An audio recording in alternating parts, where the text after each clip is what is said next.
Hello friends, आज हम लोग बात करेंगे कुछ ऐसे क्वेश्चंस की जो टीजीटी और पीजीटी में पूछे गए हैं। जो आपके अगर आप बायो से कुछ भी कोई भी एग्जाम बायो का देने वाले हैं तो ये क्वेश्चन आपके लिए इंपॉर्टेंट हो सकते हैं। तो आप ये पूरी वीडियो देखिएगा।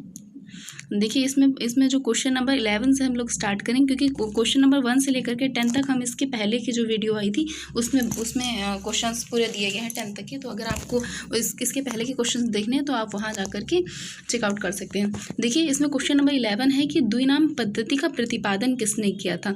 तो binomial nomenclature was posed by, तो इसका जो फर्स्ट हो, इसका जो है आंसर हो जाएगा हमारा, इसका आंसर हो जाएगा लीनियस।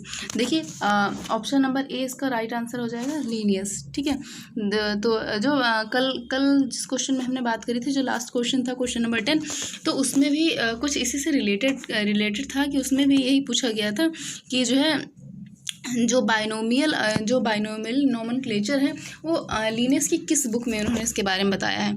तो जो बाइनोमियल नॉमेनक्लेचर है वो लीनियस की बुक है स्पीसीज प्लांटेरम, उसमें इसके बारे में डिस्क्राइब किया गया है।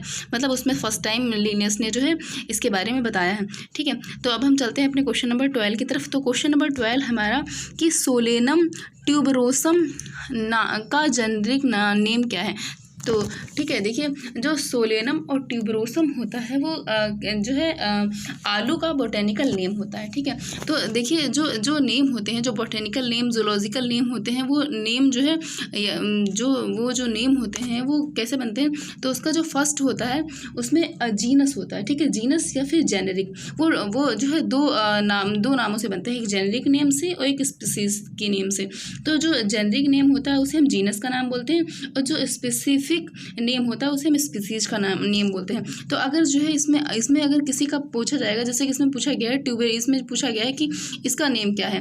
तो इसमें पूछा गया सोलेनम ट्यूबरोसम का जो है जेनेरिक नेम क्या है। तो इसका जेनेरिक नेम मतलब फर्स्ट नेम मतलब जीनस का नेम। तो जीनस का नाम क्या है इसका, तो इसका नाम जीनस का क्या है कि सोलेनम है। अगर इसका पूछा जाता है, अगर इसमें पूछा जाता है कि इसके स्पीसीज का नेम क्या है, तो ट्यूबरोसम है। मतलब दो नामों से मिलकर बना है सोलेनम ट्यूबरोसम।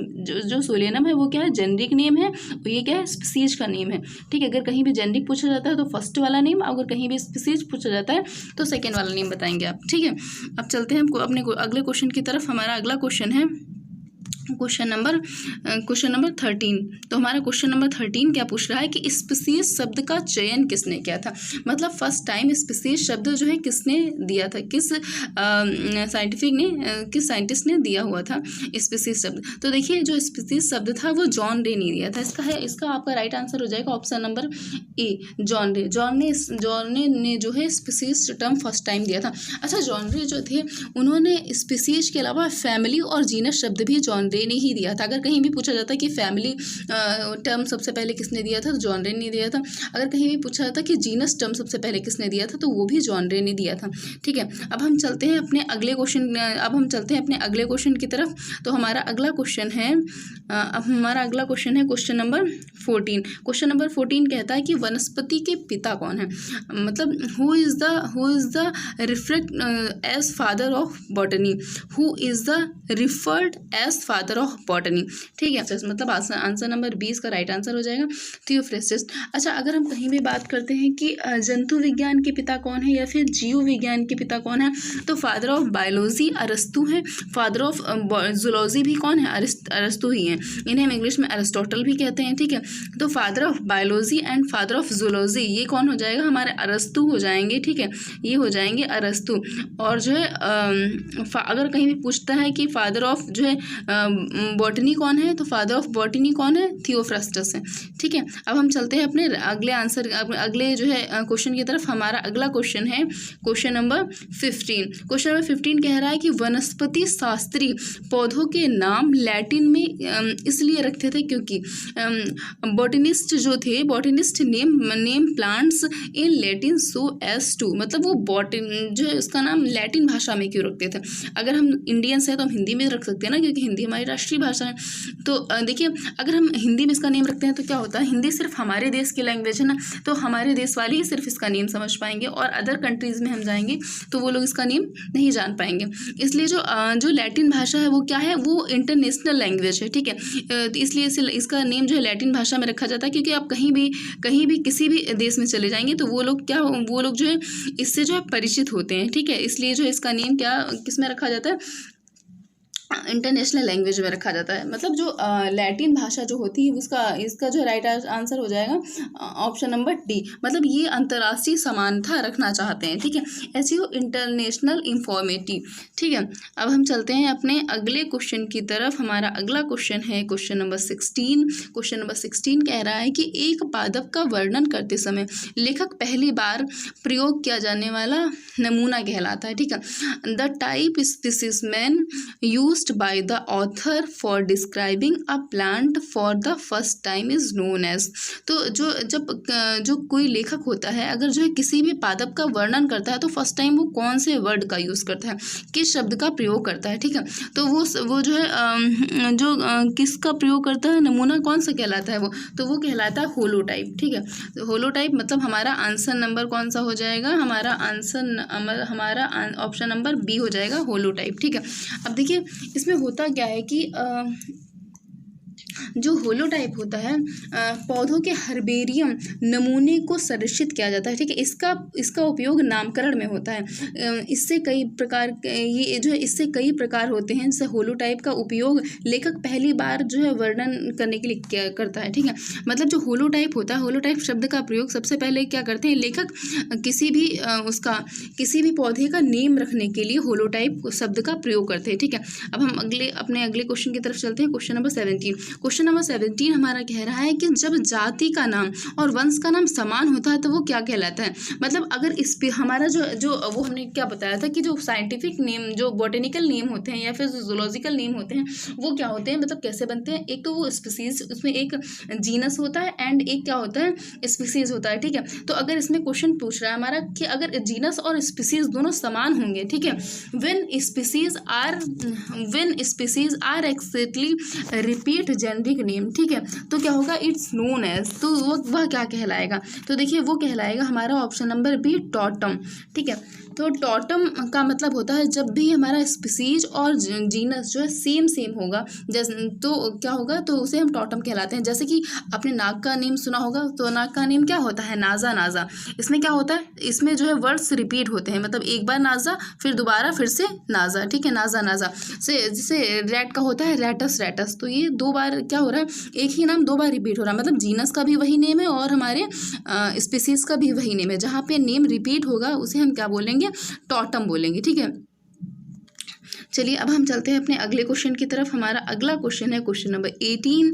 जब मूल टाइप सामग्री उपलब्ध हो तो इस कार्य हेतु टाइप इलाके से एकत्रित एक नमूने को चुना जाता है, वह क्या कहलाता है। When the original type material is not available and a specimen collect from type locality is chosen to serve as type is called. तो क्या कहलाता है, देखिए हमारा जो आंसर नंबर, जो क्वेश्चन नंबर 18 है, क्वेश्चन नंबर 18 का राइट आंसर हो जाएगा हमारा ऑप्शन नंबर बी, सिन टाइप। तो इसका जो हमारा आंसर राइट हो जाएगा वो हो जाएगा हमारा, क्या हो जाएगा, सिन टाइप, ठीक है। तो अब इसके बारे में जरा थोड़ा बहुत जानते हैं कि जब मूल टाइप सामग्री अर्थात होलोटाइप, जो मूल टाइप की सामग्री जो होती है उसे हम क्या बोलते हैं, होलोटाइप कहते हैं। अभी हमने आगे भी पढ़ा था होलोटाइप उपलब्ध हो तो लेखक क्या करता है, लेखक के द्वारा उस क्षेत्र में एकत्रित नमूनों में से किसी एक को चुन करके उसका नामकरण दिया जाता है, ठीक है। इसे हम क्या कहते हैं, सिन टाइप कहते हैं। मतलब जो होलोटाइप उपलब्ध होता है उसके पास, तो वो जो नमूने होते हैं उसमें से चुन करके वो उसका नामकरण करता है पौधे का, तो उसे हम क्या बोलते हैं, सिन टाइप बोलते हैं। चलिए हम चलते हैं अपने अगले क्वेश्चन की तरफ। हमारा अगला क्वेश्चन है क्वेश्चन नंबर 19। हम पीछे आ गए हैं, आगे जाएंगे तो हमारा क्वेश्चन नंबर 19 ये। अब इसमें क्वेश्चन नंबर 19 क्या कह रहा है कि इस कथन आइसोटाइप एक ही स्थान तथा एक ही तिथि के हैं कि एक ही संग्रह से लिया गया है, ठीक है। एक्स का एक दिक् प्रदर्श होता है और एक्स किसके लिए रखा गया है, ठीक है। तो देखिए, in the statement isotype is a duplicate specimen of X from the same collection of the same date and same locality X stand for. तो इसमें देखिए हो जाएगा इसका आंसर नंबर, राइट आंसर हो जाएगा होलोटाइप। मतलब देखिए इसमें बताया गया कि टैक्सोनॉमी के अंतर्गत नामकरण के दौरान विभिन्न प्रकार के नमूने एकत्रित किए जाते हैं, ठीक है, और इन्हें कई प्रकारों में बांटा जाता है, जिनमें से आइसोटाइप और होलोटाइप का डुप्लीकेट होता है। मतलब जो आइसोटाइप होता है उसका ही एक डुप्लीकेट दूसरा उसका नेम होता है, समझिए, उसे हम बोलते हैं होलोटाइप। मतलब आइसोटाइप के लिए हम किस दूसरे नेम का यूज़ कर सकते हैं, तो वो है हमारा होलोटाइप। अब हम चलते हैं क्वेश्चन नंबर 20 की तरफ। तो क्वेश्चन नंबर 20 हमारा कह रहा है कि वर्गीकरण में बेंथम एवं हुकर पद्धति है। Bentham and Hooker of classification is. अच्छा, तो आप बताइए कि बेंथम और हुकर ने जो है क्या किया था कि कौन सी पद्धति दिया था। देखिए, तो इसमें इसका ऑप्शन नंबर हमारा हो जाएगा राइट, कौन सा हो जाएगा आंसर नंबर, ऑप्शन नंबर ए, नेचुरल सिस्टम। तो देखिए बेंथम और हुकर ने क्या दिया था, नेचुरल सिस्टम दिया था। अच्छा, अब आगे इसके बारे में थोड़ा बहुत बात कर लेते हैं कि जो बेंथम एंड हुकर था, हुकर थे, इन्होंने क्या किया था, नेचुरल सिस्टम दिया था। अब देखिए जो बीजीय पौधे होते हैं, जो क्या होते हैं, स्पर्मेटोफाइटा होते हैं, उनके जो है विभिन्न लक्षणों के आधार पर उनको 3 पद्धतियों में बांटा गया। पहला है नेचुरल सिस्टम, दूसरा है फाइलोजेनेटिक सिस्टम, ठीक है, और तीसरा है हमारा आर्टिफिशियल सिस्टम। तो जो नेचुरल सिस्टम था वो किसने दिया था, बेंथम हुकर ने दिया था, और जो फाइलोजेनेटिक सिस्टम था वो जो है एंगलर और प्लांटल ने दिया था, और जो आर्टिफिशियल सिस्टम था हमारा वो लिनियस और थियोफ्रेस्टस ने दिया था, ठीक है। तो इसका राइट आंसर हो जाएगा हमारा ऑप्शन नंबर ए, बेंथम और हुकर ने क्या दिया था, नेचुरल सिस्टम दिया था, राइट। चलिए अब हम चलते हैं अपने अगले क्वेश्चन नंबर 21 की तरफ। तो क्वेश्चन नंबर 21 क्या पूछ रहा है, क्वेश्चन नंबर 21 पूछ रहा है कि बेंथम तथा हुकर द्वारा दिया गया वर्गीकरण है। देखिए क्वेश्चन नंबर 2 में भी यही पूछ रहा था कि जो है वर्गीकरण बेंथम और हुकर ने मतलब कौन सा वर्गीकरण दिया। इसमें भी यही पूछ रहा है कि बेंथम हुकर के द्वारा कौन सा वर्गीकरण दिया गया है। तो कौन सा दिया गया है, सभी को पता है कि कौन सा दिया गया है, हमारा नेचुरल सिस्टम दिया गया है बेंथम एंड हुकर के द्वारा। तो इसका ऑप्शन नंबर ए राइट हो जाएगा। अच्छा, फाइलोजेनेटिक किसके द्वारा दिया है, अभी बात करी थी, फाइलोजेनेटिक किसने दिया था, एंगलर और प्लांटर ने, ठीक है, और आर्टिफिशियल किसने दिया था, लिनियस और थियोफ्रेस्टस। और लिनियस जो है हमारे उनको फादर ऑफ टैक्सोनॉमी भी बोलते हैं, एंड जो थियोफ्रेस्टस है उन्हें फादर ऑफ बॉटनी भी बोलते हैं, राइट। अब हम लोग चलते हैं अपने अगले क्वेश्चन की तरफ। हमारा अगला क्वेश्चन है क्वेश्चन नंबर 22। क्वेश्चन नंबर 22 क्या पूछ रहा है, क्वेश्चन नंबर 22 कह रहा है कि बेंथम तथा हुकर द्वारा प्रस्तावित वर्गीकरण बताइए। इसमें भी यही पूछ रहा है कि इन्होंने क्या दिया था। तो इन्होंने, सबको पता है कि इन्होंने क्या दिया था, इन्होंने इनका जो वो सिस्टम था वो क्या था, प्राकृतिक था, ठीक है। मतलब इनका कौन सा था, नेचुरल सिस्टम दिया था किसने, हमारे बेंथम और नहीं सॉरी हाँ, बेंथम और हुकर ने हमारे क्या दिया था, नेचुरल सिस्टम दिया था, ठीक है। अब हम चलेंगे अपने अगले क्वेश्चन की तरफ। हमारा अगला क्वेश्चन है क्वेश्चन नंबर 23। इसमें बताया गया कि बेंथम एवं हुकर की वर्गीकरण पद्धति में कुल कितने सीरीज हैं। मतलब जो total number of series in Bentham and Hooker system of classification are. मतलब जो बेंथम और हुकर ने अपना वर्गीकरण दिया था वो तो सबको पता है कि नेचुरल सिस्टम दिया था, ठीक है इन्होंने। अब जो नेचुरल सिस्टम इन्होंने दिया था उसमें कितनी सीरीज हैं, तो इसमें कितनी सीरीज, इसमें सीरीज हैं, इसका हमारा ऑप्शन नंबर कौन सा राइट हो जाएगा, 21, ठीक है, ऑप्शन नंबर सी, ठीक है। तो इसमें जो है इन्होंने जो सीरीज थी उसमें कितने थे, 21 थे। अब देखिए इसके बारे में थोड़ा बहुत जानते हैं कि वेंथम और हुकर ने बीज युक्त पौधे में द्विबीजपत्री मतलब जिम्नोस्पर्म और एक बीजपत्री को मतलब में विभेद किया था। ठीक है, इन्होंने जो अपना वो दिया था बीज युक्त पौधों पर दिया था, इन्होंने अपना जो बताया था बीज युक्त पौधों के बारे में बताया था, उन्होंने इसे जो है एक बीजपत्री और द्विबीजपत्री में जो है डिवाइड कर दिया था। ठीक है, इनके द्वारा प्रस्तुत वर्गीकरण में कुल 21 सीरीज है। ठीक है, इसमें जो है 21 पूरी सीरीज है, जिसमें से इन्होंने जो है 14 सीरीज द्विबीजपत्री और 7 सीरीज एक बीजपत्री में डिवाइडेड करी हुई है। मतलब 21 सीरीज पूरी दी गई हैं, जिसमें से 7 जो है एक बीजपत्री के बारे में बताया गया है और 14 जो सीरीज दी गई हैं वो द्विबीजपत्री के बारे में बताया गया है। ठीक है, अब हम चलते हैं अपने अगले क्वेश्चन की तरफ। क्वेश्चन नंबर हमारा है 24।